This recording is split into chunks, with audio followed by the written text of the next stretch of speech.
खबरों के पीछे की असल खबर जानना चाहते हैं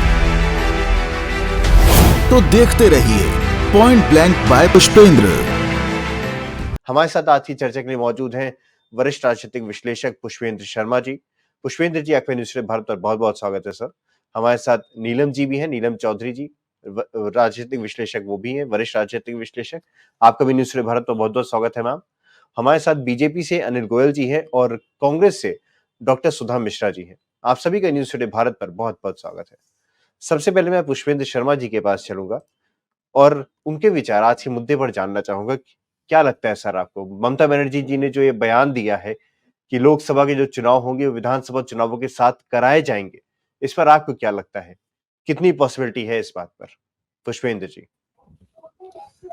आकाश जी, सभी साथी पैनलिस्ट को मेरा नमस्कार, आपके दर्शकों को मेरा नमस्कार। देखिए, ममता और नीतीश क्या कहते हैं वो बहुत ठोस बातें उसमें नहीं है, सिवाय एक ये कि हेलीकॉप्टर्स की बुकिंग हो गई है। कितना सही है कितना झूठ, मेरे पास इसकी पड़ताल का कोई साधन नहीं है। पर हाँ, प्रधानमंत्री नरेंद्र मोदी और गृह मंत्री अमित शाह की जोड़ी इस देश को और इस देश की राजनीति में बहुत सारे सरप्राइजेस दे चुकी है और वो कोई भी सरप्राइज दे सकते हैं। एक पहलू तो इसका ये है।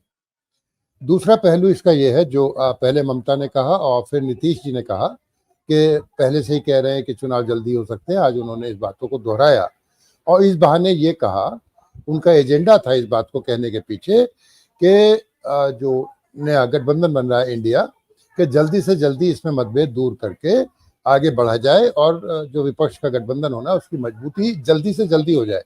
उनका जोर इस बात पर है।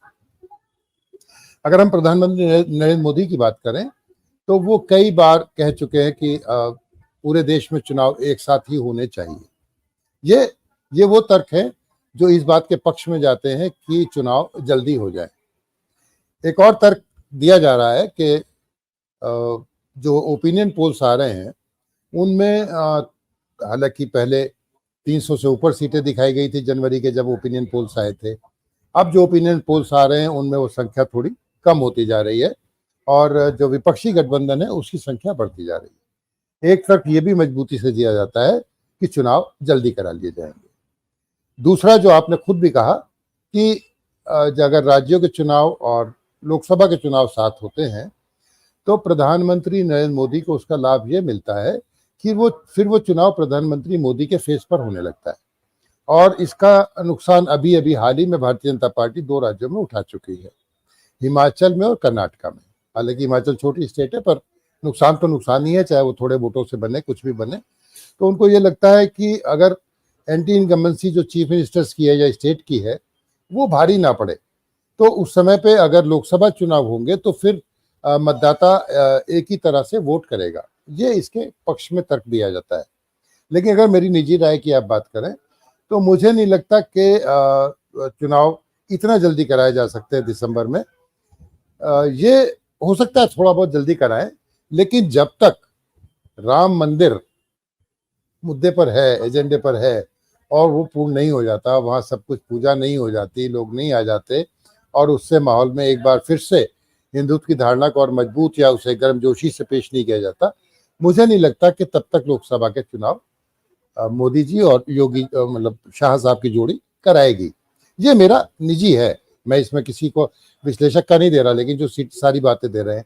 अब जो पक्ष में आता है कि साहब वो ओपिनियन पोल्स अलग अलग बातें कह रहे हैं, तो देखिए ओपिनियन पोल्स पर बहुत भरोसा अभी से नहीं कर सकते। कोई ओपिनियन पोल राहुल जी का ग्राफ 26% तक ले जा रहा है, कोई 19%, 17% से 19 के बीच बता रहा है और भारत जोड़ो यात्रा के बाद से इस बात की चर्चा ज़्यादा हुई है कि साहब राहुल जी एक नायक की तरह से उभर रहे हैं और मुकाबला करेंगे। लेकिन साथ साथ ये भी याद रखना होगा कि क्या विपक्ष में राहुल गांधी की स्वीकार्यता उस तेजी से बढ़ी है? मेरा मानना यह है कि उन्होंने अविश्वास प्रस्ताव पर सामने राहुल को रखा, पर फिर भी अगर आज भी आवाज़ें उठने लगे कि राहुल को प्रधानमंत्री बनाओ तो ये विपक्षी गठबंधन जो आकार ले रहा है, मुझे लगता है कि उसमें फिर मतभेद उत्पन्न होने लगेंगे और दिक्कत आ जाएगी। इसी तरह से अभी सबसे महत्वपूर्ण जो काम विपक्षी गठबंधन का बाकी है वो सीटों का बंटवारा। तो नीतीश और ममता के कहने का अभिप्राय यही था कि जल्दी से जल्दी इस काम को कर लिया जाए, क्योंकि मध्य प्रदेश में तो अगर विधानसभा चुनाव के लिए कैंडिडेट्स भी डिक्लेयर कर दिए भारतीय जनता पार्टी ने। तो ये सारी बातों को अगर कुल मिला के बड़ी तस्वीर देखूं, बड़ी पिक्चर की तरफ जाऊं, तो मुझे ममता और नीतीश की बात से इससे सहमत नहीं हूं कि दिसंबर में चुनाव हो जाएंगे। हो सकता है थोड़ा सा जल्दी चुनाव कर लें, लेकिन दिसंबर में नहीं करेंगे। और फिर हमें पुरानी बात भी नहीं याद भूलनी चाहिए कि इंडिया शाइनिंग के नाम पे जब जल्दी चुनाव कराए गए थे तो भारतीय जनता पार्टी को नुकसान झेलना पड़ा था। और वहां पर इतने परिपक्व उनका थिंक टैंक है, उनके फीडबैक्स हैं, उनका अपना नेटवर्क है, मशीनरी उनकी हमेशा तैयार रहती है चुनाव के लिए। खुद प्रधानमंत्री मोदी और अमित शाह बड़ी मेहनत करते हैं। तो मुझे एक झटके में नहीं लगता कि वो दिसंबर में ये चुनाव कराने के लिए राजी हो जाएंगे। और विपक्षी गठबंधन तो अभी बहुत फासले पर है, उनको बहुत तेजी से काम करना होगा। मोदी और शाह के सामने जो उनकी मशीनरी है, जिस तरह से वो करते हैं काम, वो सरप्राइज दे सकते हैं। इसमें मैं कोई मुझे शक नहीं है, वो सरप्राइज देते रहे हैं और भारतीय राजनीति में बहुत सारे सरप्राइजेज उन्होंने दिए हैं, आगे भी दे सकते हैं। पर मुझे दिसंबर में चुनाव होते हुए नहीं लगते कि कहीं न कहीं ऐसा कहा जा रहा है कि अमित शाह जी जो हैं वो चाह रहे हैं कि चुनाव अपने समय पर हो, ताकि ईडी, सीबीआई अगर अपना काम जिस तरह से कर रही हैं, विपक्षी नेताओं के खिलाफ जो भ्रष्टाचार के मामले खोल रहे हैं या खोले जा रहे हैं, उससे कहीं न कहीं इंडिया गठबंधन में जो है फूट आ सकती है। तो अगर चुनाव अपने समय पर होगा, तो तब तक इंडिया गठबंधन अपने आप में खलबला जाएगा। पहली बात तो ये। दूसरी चीज़ ये है कि कहीं न कहीं ईडी, सीबीआई कुछ महीनों में इसको तोड़ देगा और राष्ट्रीय मुद्दों का जो फ़ायदा है, वो भी मिल जाएगा। वहीं दूसरी तरफ जो ये इंडिया गठबंधन है, वो कोशिश कर रहा है कि एनडीए को तोड़ा जाए और वहाँ की कुछ पार्टीज़ को लाया जाए। जैसा कि नीलम जी बता चुकी हैं ऑलरेडी कि अ, एक तो ये इन इनेलो करके है, वो आ सकते हैं और कहीं न कहीं मायावती जी को भी लाने का प्रयास हो रहा है। तो आपको क्या लगता है पुष्पेंद्र जी, किसके मतलब इंडिया गठबंधन या फिर बी एनडीए, किसकी स्थिति ज़्यादा मजबूत है? कौन अपने इरादों में जल्दी कामयाब हो जाएगा? पुष्पेंद्र जी। देखिए, एक तो गोयल साहब जल्दी नाराज हो जाते हैं। सुधा जी ने जब टोका तो गोयल साहब, आकाश ने कहा कि भाई सुधा जी आप अभी गोयल साहब की बात पूरी होने दीजिए, तो आप नाराज मत हुआ करो गोयल साहब। अब बात देखिए, ऐसा है आकाश जी, मैंने जैसा पहले भी कहा कि अमित शाह और मोदी जब से आए हैं तो उन्होंने राजनीति में बहुत सारे सरप्राइजेस दिए, लेकिन सरप्राइज वही जिससे उन्हें लाभ हो, सरप्राइज वो जिससे उन्हें लाभ हो। जैसे मैंने शाइनिंग इंडिया के नारे का आपको बताया था कि पहले एक कड़वा अनुभव हो चुका है भारतीय जनता पार्टी को जल्दी चुनाव कराने का।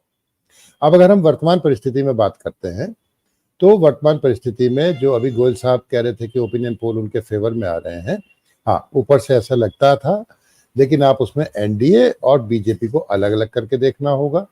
ओपिनियन पोल जनवरी के और अब के थोड़ी कहानी अलग बयां करते हैं, चाहे वो राजस्थान के ओपिनियन पोल आ रहे हों, छत्तीसगढ़ के आ रहे हों, वो भारतीय जनता पार्टी के लिए कोई बहुत खुशी देने वाले नहीं है।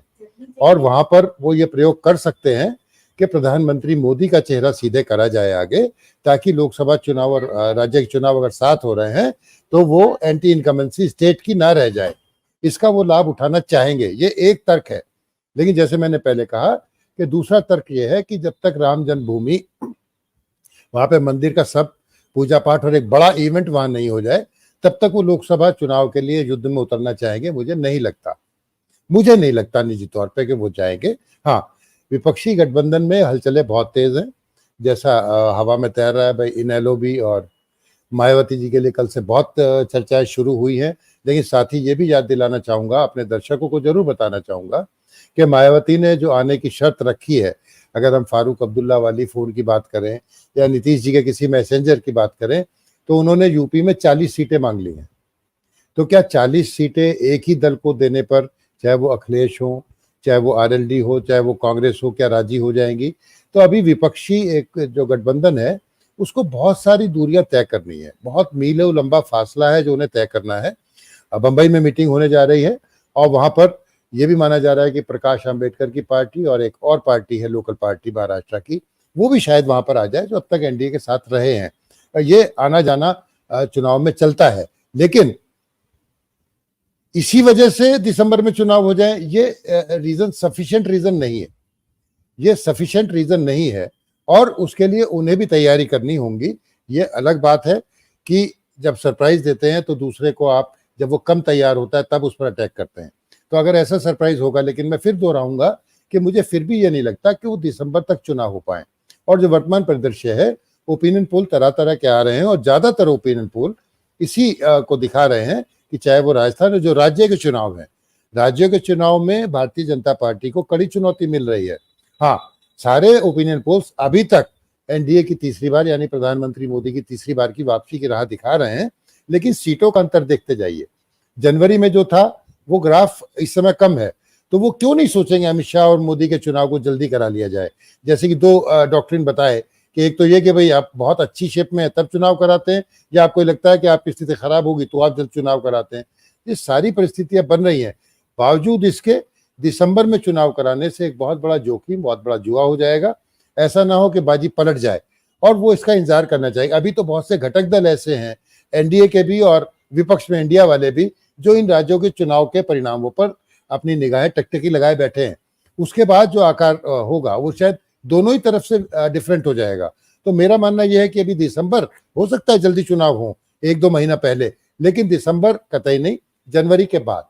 सब लोग अपनी अपनी गोटी बचाने का काम कर रहे हैं। जैसे एनडीए है वो महंगाई के मुद्दे पे अपने आप को डिफेंड कर रहा है, तो वहीं जो इंडिया गठबंधन है वो, ताकि आपस में फूट ना पड़े, तो खड़गे जी को उन्होंने संयोजक बना दिया ताकि वो आराम, एक तरह से बैलेंस बना के चले। इन सब घटनाओं पे सर आपका क्या कहना है? कंक्लूड करिए आप, पुष्पेंद्र जी। देखिए आकाश जी, पहले तो सुधा जी, नीलम जी और गोयल साहब अभी शायद कहीं डिस्कनेक्ट हो गए हैं। सबने बड़ी अच्छी बातें कही। अब बात यह है कि जहाँ तक चुनाव की बात है, सरप्राइजेस दे सकते हैं, एक कंक्लूजन। दूसरा, अभी तो देखिए होता है क्या क्या। अभी तो सिर्फ गैस सिलेंडर और इसके रेट कम किए गए हैं, बेरोजगारी भत्ता भी आ सकता है और भी बहुत सारी चीजें हो सकती हैं। और भगवान ना करे कोई ऐसी स्ट्रेटजी पीओके या कहीं ऐसी कोई घटना ना हो, मैं नहीं चाहता ऐसा कुछ हो। तो अभी तो बहुत सारी चीजें बाकी हैं। और देखिए, विपक्षी गठबंधन इस बार बहुत संभल कर चल रहा है। ना तो वो अपने मतभेद उजागर होने देना चाह रहे हैं, ना वो कोई ऐसी बात कह रहे हैं जिससे कि ये लगे कि साहब उनमें कहीं दरार है। छोटी मोटी बातें जरूर होती हैं, पर देखिए नीतीश ने जो एक कमेंट आए थे कि साहब वो लालू के वहां नहीं गए और वो संयोजक बनना चाहते हैं, सुशील मोदी ने कहा कि वो पीएम बनना चाहते हैं, तो बड़े साफ तौर पर उन्होंने कहा कि मुझे कोई पद नहीं चाहिए। और यही बॉडी लैंग्वेज शो कर रही है कांग्रेस राहुल जी के लिए। अब खड़गे क्योंकि एक दलित नेता है, उनको प्रोजेक्ट करने से विपक्ष को फायदा जरूर मिलता है, और एक मैच्योर लीडर है, अच्छे ठीक से बोल रहे हैं। ये बातें हो गई विपक्ष की। और उधर आपने कहा कि सरकार ने ये राहत देनी शुरू करी है। मुझे लगता है कि अभी राहतों के और पिटारे खुलेंगे, और वो विधानसभा चुनावों से, राज्यों के चुनावों से पहले भी हो सकते हैं, उसके बाद भी हो सकते हैं। तैयारी भरपूर है, और वो हमेशा, जैसे मैंने कहा था कि भाई विरोधी को आप सरप्राइज देना चाहते हैं कि उस जब तक तैयार नहीं है तब तक वो काम आप शुरू कर दें, अटैक करते हैं। ये हो सकता है। फिर भी दिसंबर तक मुझे नहीं लगता कि इतनी जल्दी सब कुछ हो जाए। या तो बड़ी योजना और इन चुनावों को टाल दिया जाए थोड़ा बहुत, और आगे उन्हें कर दिया जाए, मिडिल में कहीं ले आए। कोई भी सरप्राइज हो सकता है इस देश में। जब तक अमित शाह और मोदी जी की जोड़ी है तो वो सरप्राइज देने में माहिर हैं, वो सरप्राइज दे सकते हैं। लेकिन ओपिनियन पोल्स जो बता रहे हैं वो ये बता रहे हैं कि जनवरी से अब तक भी अगर गिरावट आ रही है, यानी कि जब भारत जोड़ो यात्रा चरम पर थी, तो इसके कहीं मायने, इसका कहीं ना कहीं संज्ञान तो भारतीय जनता पार्टी ले रही होगी और उसी के अनुरूप तैयारियां करेगी। हाँ, जहां तक फिर वही बात है कि भाई चुनाव पहले होंगे या बाद में होंगे या बहुत जल्दी हो जाएंगे, तो देखिए उनके पास तो बहुत सारे वेपन्स हैं, बहुत सारी आर्मरी उनकी बहुत बड़ी है, बीजेपी की रिसोर्सेज बहुत ज्यादा है, दे कैन डू एनीथिंग। फिर भी मुझे लगता है कि शायद दिसंबर नहीं, और थोड़ा लेट करके ऐसा हो पाए, अभी नहीं। खबरों के अंदर की खबर, ना काहू से दोस्ती, ना काहू से बैर। सुर्खियों का मतलब क्या है? खबरों के पीछे की असल खबर जानना चाहते हैं तो देखते रहिए पॉइंट ब्लैंक बाय पुष्पेंद्र। क्या सही क्या गलत, फैसला होगा आपका।